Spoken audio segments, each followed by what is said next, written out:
அனைவருக்கும் வணக்கம். Gold medalist இந்திய கைட் வழங்கும் கற்க கசடர நிகழ்ச்சிக்கு தங்களை வரவேற்பதில் பெருமகிழ்ச்சி அடைகிறேன். सबको सादर प्रणाम. गोल्ड मेडलिस्ट इंडिया गाइड प्रस्तुति कर्क कसडर कार्यक्रम पर आप सबका हार्दिक स्वागत है. आप ये चैनल जो नया नया देख रहे हैं सब्सक्राइब करके देखें और सहयोग दीजिए. जो देख रहे हैं पहले से उनसे प्रार्थना है कि आप अपने दोस्तों में भाइयों में शेयर करें और हमें प्रोत्साहन दें. हिंदी साहित्य सदन இந்த அமைப்பின் மூலமாக இன்றைய தலைப்பு कवि की काव्यगत विशेषताएं और रचनाओं की समालोचना. இந்த தலைப்பில் இன்றைக்கு கபிதாசுடைய தோஹாக்களை பற்றி பார்த்து வருகின்றோம். நேற்றைக்கு பார்த்தோம். இன்றைக்கு மன்னிப்பினுடைய மாண்பை பற்றி கவிஞர் சொல்வதை நாம் பார்ப்போம். கபீர்தாஸ் உங்களுக்கெல்லாம் தெரியும், சந்த் கவி थे. அவர் சாது,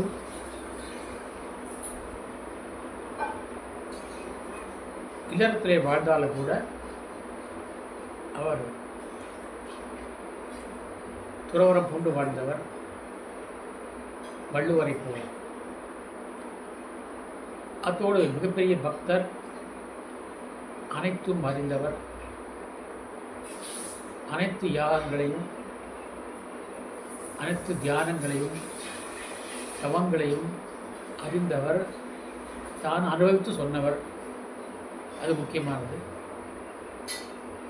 சொன்னது மட்டுமல்ல, அதை அப்படியே நடந்து காட்டியவர். அத்தோடு ஒரு மிகப்பெரிய சமூக சீர்திருத்தவாதியாக விளங்கினார். அந்த காலத்திலே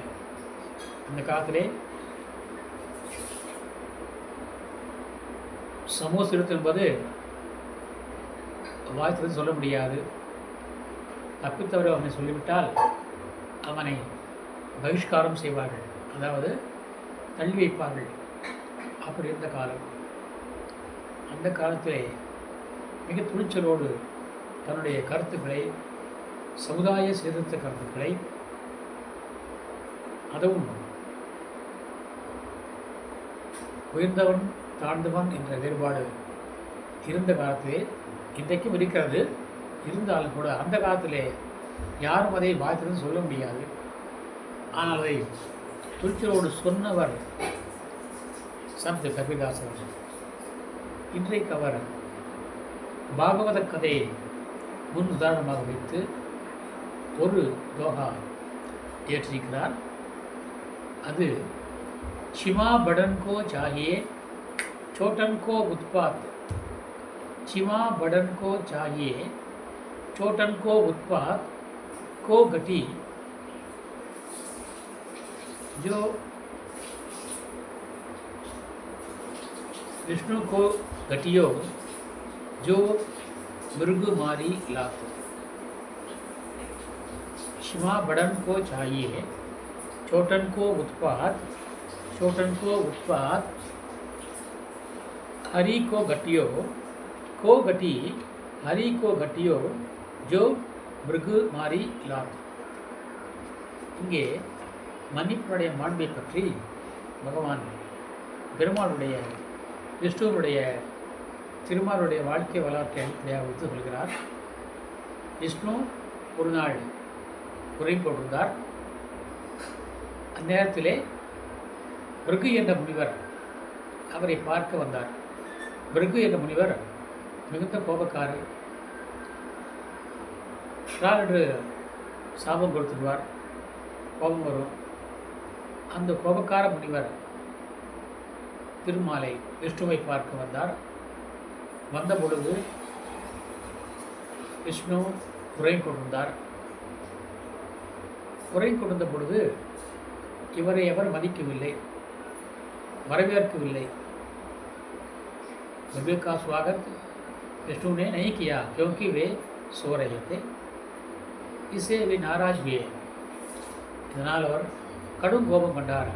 கடும் கோபம் கொண்டு, நான் தெரியாமல் உறங்குறாயா, உனக்கு அவ்வளோ திமிரா, உனக்கு அவ்வளவு மமதையா என்று சொல்லி திருமாலுடைய விஷ்ணுனுடைய மார்பிலே எட்டி உதைத்தார்.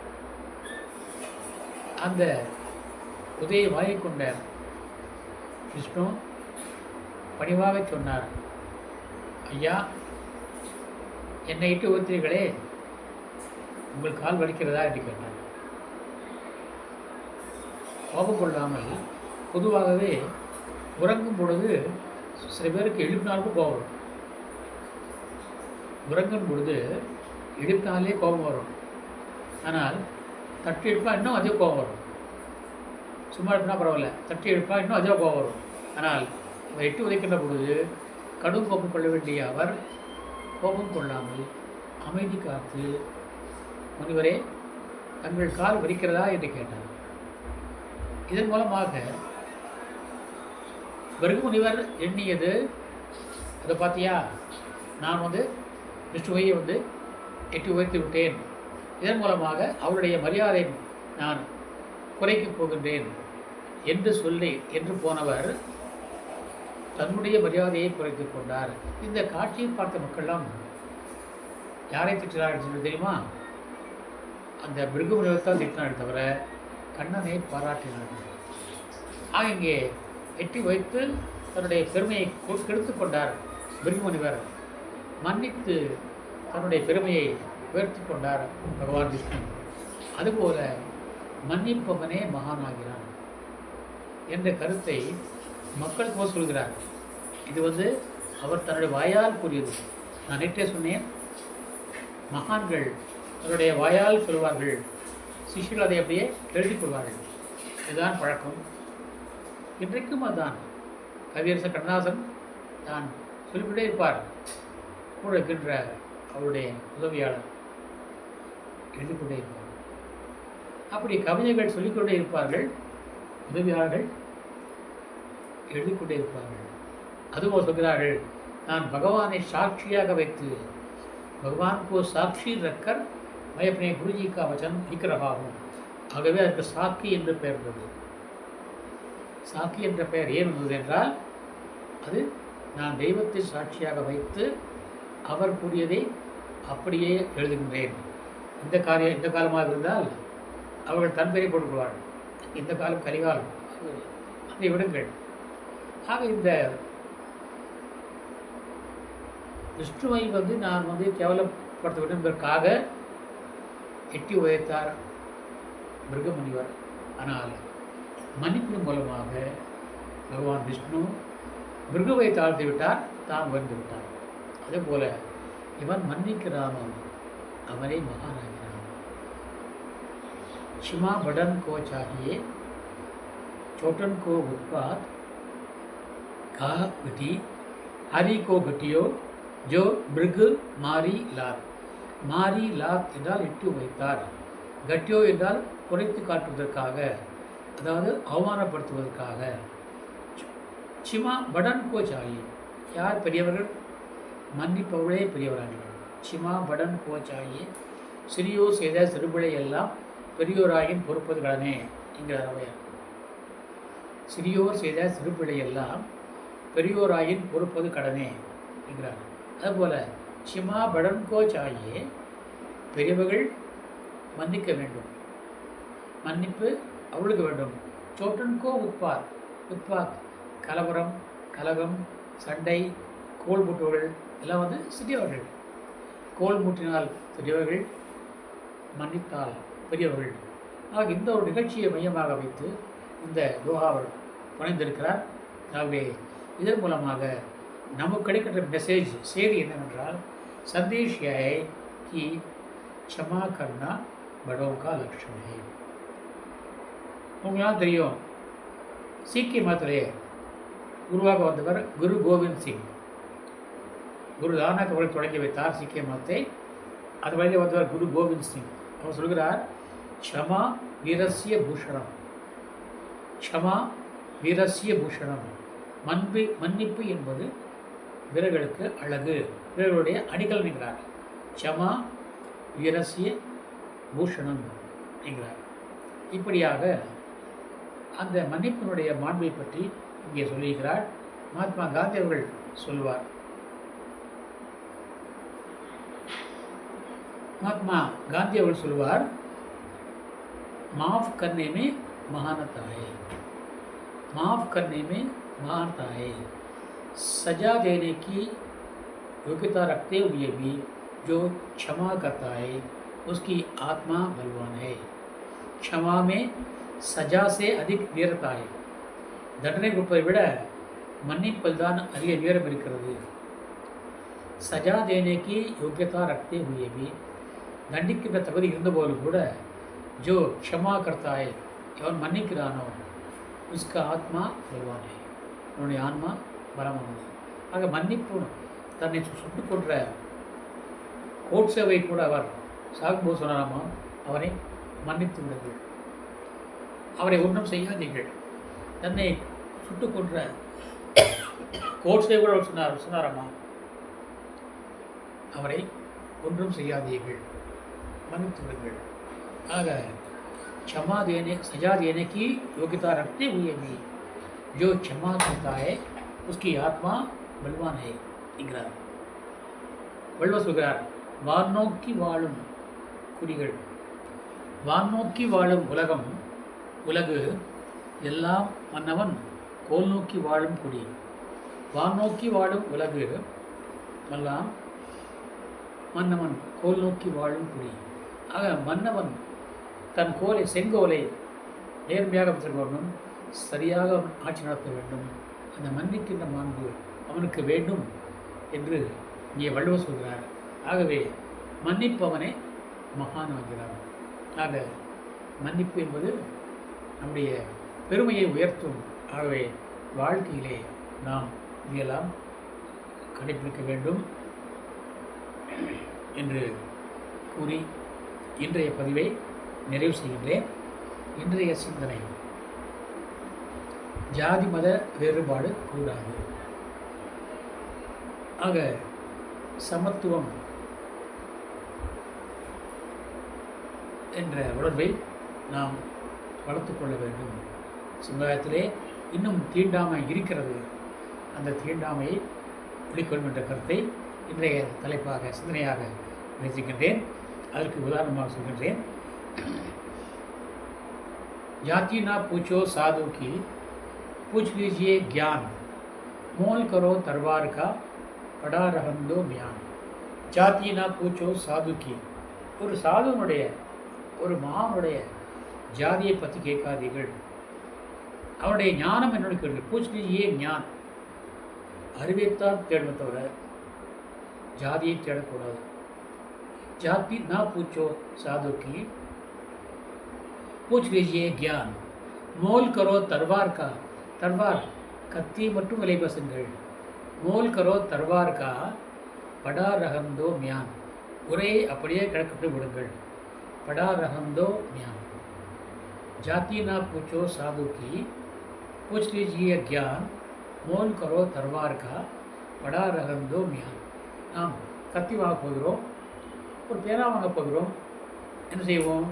பேனாவை கவரை காட்டிவிட்டு எழுதி பார்ப்போம், நன்றாக எழுதுகிறதா என்று செக் பண்ணி தான் வாங்கிட்டு வருவோம். அதுபோல் ஒரு கத்தி வாங்க போகிற பொழுது அந்த கத்தி சரியாக வெட்டுமா அறுக்குமா என்று பார்த்தான் அவனுடைய ஷார்ப்னஸ் பார்க்கணுமே தவிர அந்த அதை போட்டுள்ள உரையை பார்க்க போகிறோம்.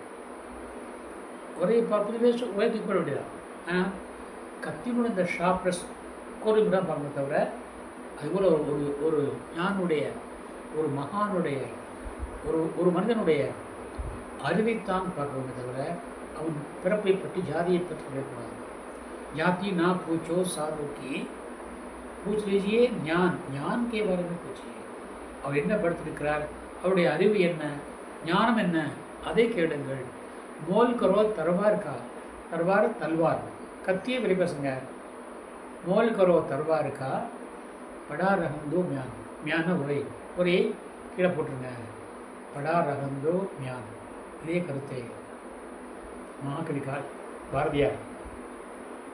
சாதிகள் இல்லையடி பாப்பா, சாதிகள் இல்லையடி பாப்பா, குல தாழ்த்தி உயர்த்தி சொல்லல் பாவம். குலத்திலே உயர்ந்த குலம் தாழ்ந்த குலம் என்று சொல்வது பாவம். நீதி உயர்ந்த மதி கல்வி, நீதி உயர்ந்த மதி கல்வி. கல்விதான் நிதியோடு சேர்ந்திருந்தால் அதுதான் உயர்ந்த கல்வி, உயர்ந்த மதி. ஆக பிறப்பால் எவனும் மதியுடன் அல்ல. நீதி உயர்ந்த மதி கல்வி, அன்பு நிறைய உடையவர்கள் மேலோர். யார் மேலோ தெரியுமா? அன்பு நிறைய உடையவர்கள் மேலோர். யாரிடம் அன்பு நிறைந்திருக்கிறதோ அவர்தான் உயர்ந்த ஜாதி. அன்பில்லாதவன் தாழ்ந்த ஜாதி தான். பிறப்பால் எவருமே உயர்ந்தமும் இல்லை தாழ்ந்தமும் இல்லை, பிறப்புக்கும் எல்லா உயிர்க்கும் என்கிறார் பாட்டுவார். जाति ना पूछो साधु की, पूछ लीजिए ज्ञान, मोल करो तरवार का படா ரகந்தோ ஞான். இதே கருத்தை கவியரசர் கேட்போம். அவர் சொல்கிறார், புதியதல்லவே தீண்டாமை என்பது, புதியதல்லவே தீண்டாமை என்பது, புதுமையல்லவே அதை நீயும் சொன்னது. புதியதல்லவே तींडाமை என்பது अस्पृश्यता, वो नया नहीं है, वो तो पुरानी है. पुதுமை அல்லவே அதை நீயும் சொன்னது. तुमने जो कहा वो नवीन नहीं है, वो तो पुरानी है. சொன்ன வார்த்தையும் இரவு தானது. जो तुमने कहा वो भी पुरानी है. ये पुरानी बात है, पुराने के जमाने से चली जा रही है. ராகத்தை தாளம் தொடாத போதிலே கீதத்தை நெஞ்சம் தொடாமல் போகவே. பாடுகின்ற பொழுது தாளம் ராகம் சேர்ந்து வர வேண்டும். தாளம் ராகம் பல்லவி பாடணும். தாளத்தை ராகம் தொடாமல் போனாலே கீதத்தை நெஞ்சம் தொடாமல் போகவே. தந்தை தன்னையே தாய் தொடாவில் நானும் இல்லையே நீயும் இல்லையே என்று பாடுகிறார். இது அருமையான கருத்துக்கள். தந்தை தன்னையே தாய் தொடாவில் நானும் இல்லையே நீயும் இல்லையே. அதுதான் மீண்டும் சொல்கிறார். தந்தை தவறு செய்தார், தாயும் இடம் கொடுத்தாள், வந்து பிறந்து வைப்போம், வெறும் பந்தம் வளர்த்து விட்டோம் என்று பாடினார். ஆக தீண்டாமை என்பது புதிதல்ல, அது பழசு. ஆகவே பழையதை நாம் களைய வேண்டும், தீண்டாமையை களைய விரும்பினார். ஜாத்தினா பூச்சோ சாதுக்கு पूछ लीजिए ज्ञान, मोल करो तलवार का बड़ा रकम दो ज्ञान. ஜாதிகள் இல்லையடி பாப்பா, குல தாழ்த்தி உயர்த்தி சொல்லல் பாவம். நீதி உயர்ந்த மதி கல்வி, அன்பு நிறைய உடையவர்கள் மேலும். அதனால் தான் பகவான் மகாத்மா காந்தி அவர்கள் அந்த திபெத் மத மக்கள் சொல்லப்பட்ட மக்கள் எல்லாம் இவர்களும் கூட இறைவனுடைய குழந்தைகள் தான். கவியரசர் பாடுவார், பிள்ளைக்கு தந்தை ஒருவன், நம் எல்லோருக்கும் தந்தை இறைவன் பாடுவார். எல்லோருக்கும் தந்தையார்னா இறைவன் தான். இறைவனுக்கு தந்தை இருக்கிறதா? கிடையாது. அதே கவியரசர் பாடுகிறார், தன்னை ஒருவன், தந்தை இறைவன், அவரும் அன்னை இல்லாதவன். இறைவனுக்கு அன்னை கிடையாது, அவரும் அன்னை இல்லாதவன். ஆகவே யாருமே இங்கே அனாதை கிடையாது, யாருமே தாழ்த்தப்பட்டவர்கள் கிடையாது, எல்லோருமே இறைவனுடைய பிள்ளைகள். அதனால் ஹரிஜன் என்று பெயர் வைத்தார். ஆனால் இதற்கு அது ஒரு பெயராக பெற்றது. மகாத்மா காந்தி சொன்னார், ஹரிஜன், இவர்களும் இறைவனுடைய குழந்தைகள் தான், நாங்களும் இறைவனுடைய குழந்தைகள் தான் என்று அவர் அங்கே தீண்டாமையை மாற்றித்தான் அந்த வார்த்தை சொன்னார். ஹரிஜன் தான் தனியாக காலனி, ஹரிஜன காலனி என்று சொன்னார். அதை இன்றைக்கு மாற்றிருக்கிறார், வேறு சமாச்சாரம். அது நம்ம இங்கே போக வேண்டிய அவசியமில்லை. பிறப்பால் யாரும் உயர்ந்தவனும் இல்லை தாழ்ந்தவனும் இல்லை. இப்போ நாங்கள் ஒரு ஆபத்து, ஒரு விபத்து, ரத்தம் வேண்டும், அந்த பிளட் பேங்க் போய் என்ன கேட்குறோம்? அதை குரூப் மட்டுமே கேட்குறோம். சி குரூப்பா, பி குரூப்பா, ஓ குரூப்பா, குரூப் ரத்தம் மட்டும் கேட்குறாங்க தவிர எனக்கு வேதியாதி ரத்தம் வேணும், தாமிர ரத்தம் வேண்டாம் என்று யாருமே கேட்பதில்லை. அந்த ரத்தத்திலே வந்து இது கிடையாது, ஜாதி கிடையாது, இனம் கிடையாது, மதம் கிடையாது. அப்போது அந்த ரத்தம் இல்லாவிட்டால் உடம்பு இல்லை, ரத்தம் போயிட்டால் நம்மளோட உடம்பு இல்லை, பிணம் இல்லவா, அது இல்லவா. ஆக உயிர் இருக்கும்போது அந்த ரத்தம் இருக்கும், அதில் வந்து வேதம் கிடையாது. அதுபோல் பிறப்பால் வேதம் கிடையாது. அதனால் தான் மகாத்மா காந்தியர்கள் ஹரி ஜன் என்ற பெயர் வைத்தார். அதை நாம் தெரிந்து கொண்டு இது ஒரு மெசேஜாக ஏற்றுக்கொண்டு இன்றைய சிந்தனையிலே கொஞ்சம் நீண்டுவிட்டது என்றால் சொல்ல வேண்டி வந்துவிட்டது. ஆகவே நான் சொல்ல விளைந்தேன், அடியனை ஏற்றுக்கொள்வன் என்று கேட்டுக்கொள்கின்றேன். இத்துடன் இன்றைய பதிவை நிறைவு செய்கின்றேன். நாளை ஒரு புதிய பதிவோடு தங்களை சந்திக்க விளைகின்றேன். அதுவரைக்கும் வணக்கம், நன்றியின் கூறி விடைபெறுவது தங்களின் அன்பன் ஆர் सुंदरराजन, त्रिपुर, तमिलनाडु। कल इसी प्रकार के एक नए शीर्षक के साथ आपसे मिलने वाला हूँ। तब तक के लिए आपसे विदा लेने वाला आपका सेवक आर सुंदरराजन, त्रिपुर, तमिलनाडु। नंरी, धन्यवाद, नंरी, धन्यवाद। जय हिंद।